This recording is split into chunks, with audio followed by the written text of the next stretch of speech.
我用松果都做了哪些装饰品？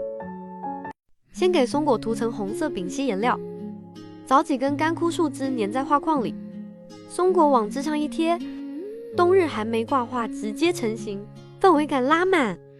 换黄色的颜料涂一涂，画板上画个简单的蓝色瓶子，把黄色松果粘进画框，清新又治愈的静物挂画就好了，摆客厅超亮眼。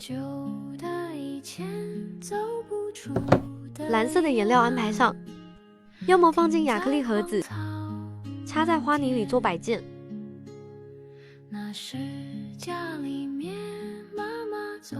涂好蓝色颜料的松果，废旧的木板和几根树枝粘上，秒变 ins 风挂件，颜值绝了！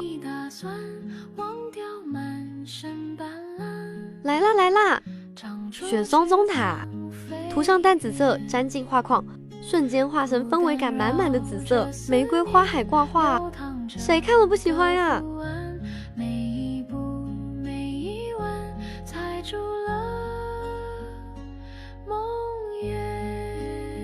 最后教你们做圣诞树，用小木棍钉一个三角支架，粘上硬纸壳，把涂好的松果粘上，再点缀点小装饰，低成本圣诞装饰直接搞定，拍照超出片。